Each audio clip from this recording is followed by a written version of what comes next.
I think in our modern history, there has never been a time where so many of us have been pushed into introspection because of the whole coronavirus. And so while the world is quarantined, I know that a lot of people are probably wondering, well, do I want to continue my life the way that I've been living up to today? Or do I want to design a better future for myself? And like Joe Dispenza said, the best way to create your future is to design it, right?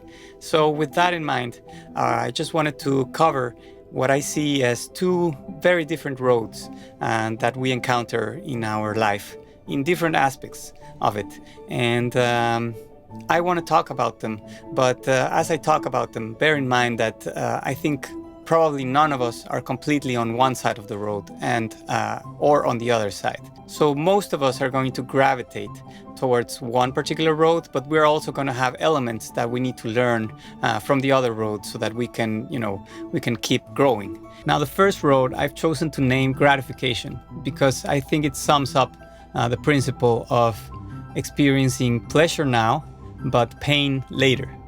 And the second road I'm going to name fulfillment. Fulfillment to me means pain now, but pleasure later, okay?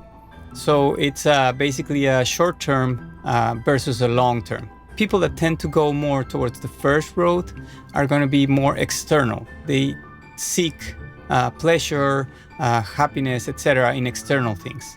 And people who are more in the fulfillment road, are going to be more internal. They seek for all those things for satisfaction inside. Because of that, the people who are in the road to gratification actually will be more, tend to consume more and products, services, etc. And they tend to be more materialistic because they are living in the external world, right? So they're going to need a new cell phone, a new refrigerator, a new car, etc. every once in a while. Now, the people who are on the other road to fulfillment are actually more frugal and minimalists.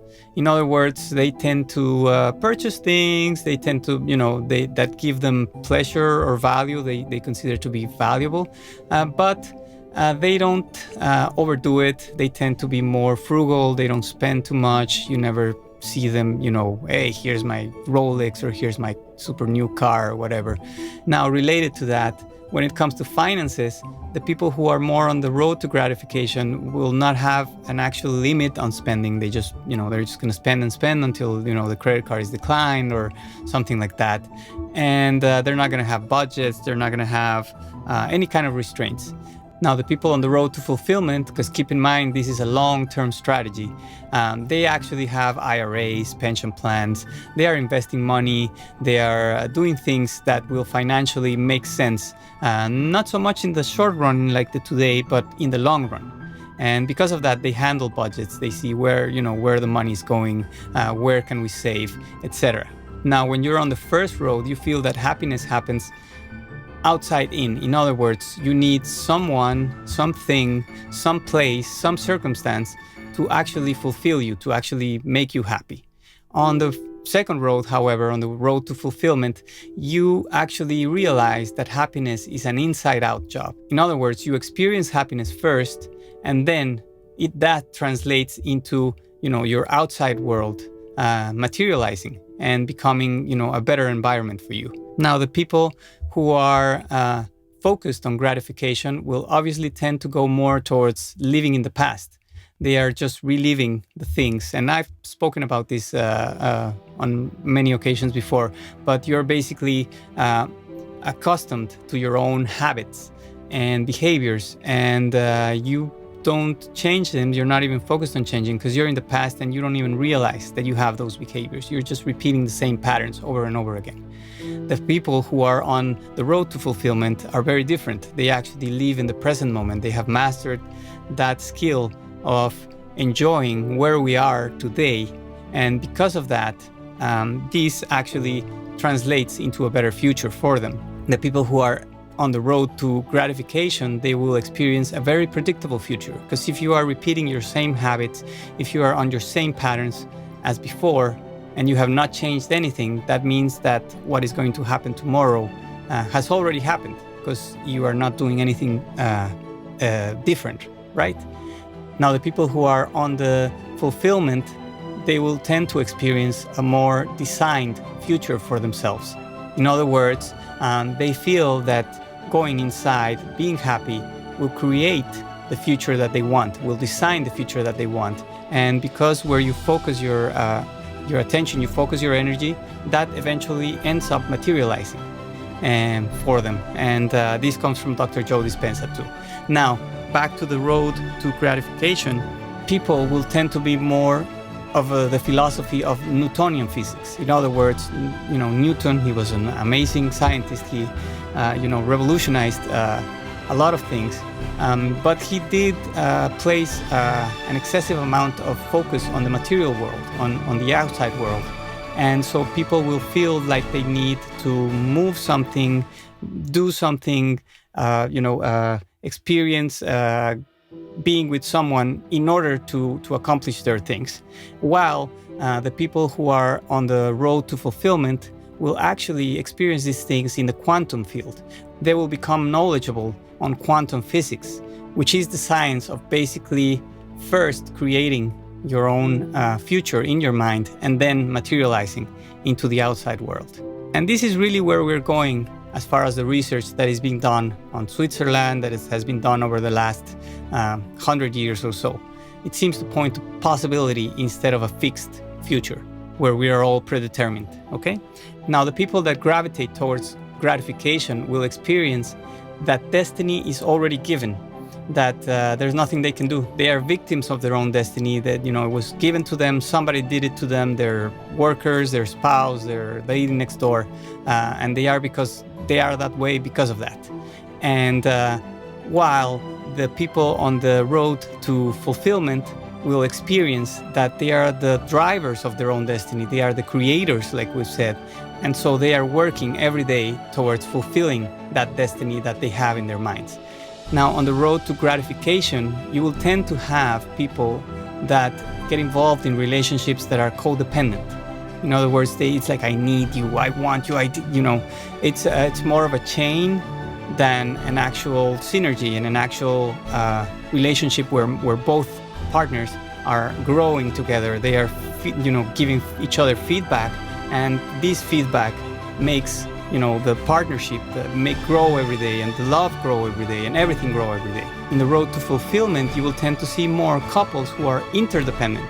In other words, I have my needs. How can we meet my needs? But then you have your needs. How can we meet your needs? And then that becomes interdependent, because we rely on each other to grow every day, to give each other feedback, and to love more and more every day.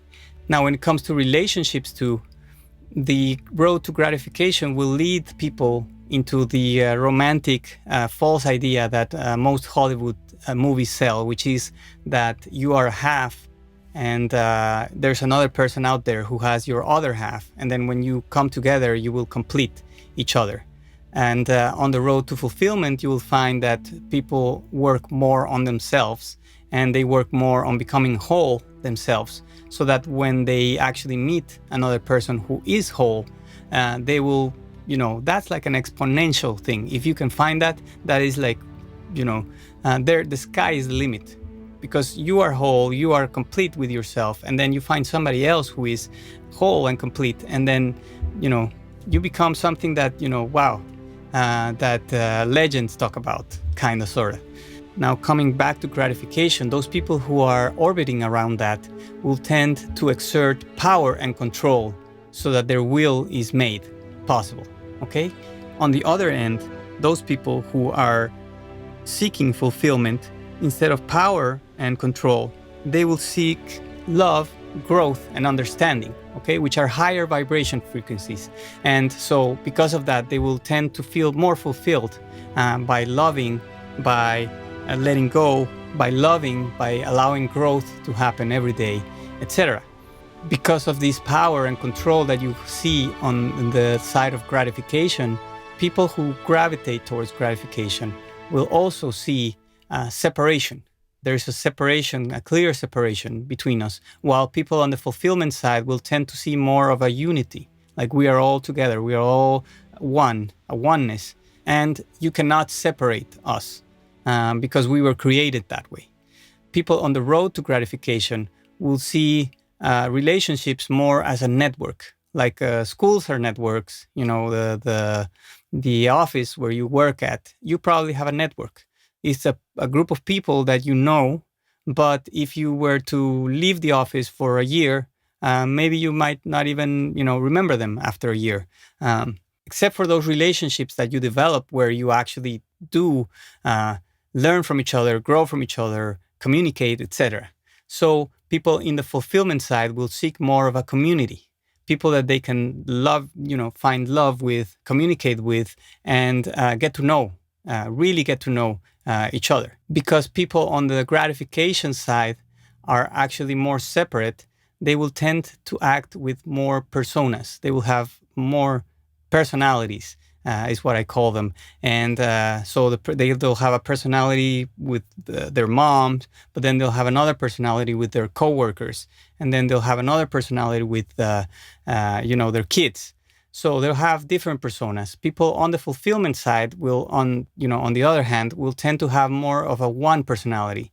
In other words, they will be true to their actions and their words. They will speak, very clearly, very transparently about what they feel, how they think, etc. And this form of communication will translate throughout their community or their network. They will speak that way with the coworker, they will speak that way with the mom, they will speak that way with the spouse, the husband, etc. Because having multiple personas on the gratification side takes a lot of resources, because you have to really invest a lot of energy in becoming this, one fake persona, another fake persona, another fake persona. And you have to keep up with all those personalities. The people on the road to gratification will have very little energy. Their energy is going to be consumed primarily on keeping up with these appearances, an appearance for this, an appearance for that, etc. The people on the road to fulfillment will have a lot more energy because of that, will tend to have a lot more energy because of that, because they're just one person, so they don't have to spend a lot of energy and time in trying to cover and, place themselves or present themselves as somebody that they're not. Because of the multiple personalities that you tend to see in people, and this is not multiple personality like, the clinical multiple personality. This is just us. That we communicate differently. We communicate differently to our friends, to our parents, to our etc. This is something that I've worked on for many, many years in trying to establish a one single entity that communicates the same to everybody. But coming back to gratification, because you see that more and more and people have multiple personas or multiple personalities, then what ends up happening is they typically have hidden agendas. Sometimes consciously, sometimes unconsciously. They have some hidden agendas. They're trying to manipulate, exert power, control, like I said, into whatever they think is the best outcome for them. And on the road to fulfillment, however, you don't necessarily have a hidden agenda. What you have is more of a clear vision and goals. So when you have a more clear vision and goals, you can say, is this person asking me to do something that is aligned with the clear vision and goals that I have, or is it not aligned? And then you can, it's okay to say no from that perspective. It's okay to say no to a lot more things, because a lot more things are not going to align with those clear goals and intentions. On the road to gratification, you see a lot of conflict, competition, scarcity, and war, right? On the road to fulfillment, however, you're going to see more cooperation, sharing, compassion, gratitude. Once again, vibrational frequencies that once again are actually higher, that will lift you towards becoming a better person, towards becoming a better you. Because of all these things that we've talked about, most parents will experience fear parenting. In other words, get your stuff on. Yeah, do this now. Put your sweater on. Get on the whatever. I'm gonna take away your blah blah blah. So you see that happening more and more, where the parent is not able to learn from the child. He feels like he is in power, he is in control, and he must educate his younger ones, right? when you are on the road to fulfillment, you are more into Dr. Shefali's or Becky Bailey's or whatever you want to call it, conscious discipline, conscious parenting, etc. There are so many people that talk about this now, which is more about learning from your child as much as your child is learning from you. So you establish a relationship where you are equal and you are both learning together. You are learning how to become a better parent and how to become a better person. And the child is also learning how to become a better self. So it's a win-win. Most people will just scream and use coercion, manipulation to get their needs fulfilled. So now that we've covered all of these elements, one question that I typically get is, well, I've been walking on this path. I have a friend. I haven't spoken to her in a while, but we had this discussion. Like, my husband does not do any of these things. Like, I meditate. I try to be a better parent. I took, conscious parenting courses. I did this and that. But my husband just comes, and brings candy, and he likes video games, and, he has all these bad habits, and he doesn't want to change them. And she was like, well, what do you do? And bear in mind that typically this is a complaint that I've heard from women, because women tend to be able to change easier than men. Men are harder in that respect. Women are a little bit more intuitive with their children, with their things. So it tends to be easier for women, I'll recognize. However, the question remains, like, what happens if your partner does not want to walk with you on the road that you want to walk? He's just stuck on the other road. And what do you do? What do you do to change him? And the simple and short answer that I have for you is you can't.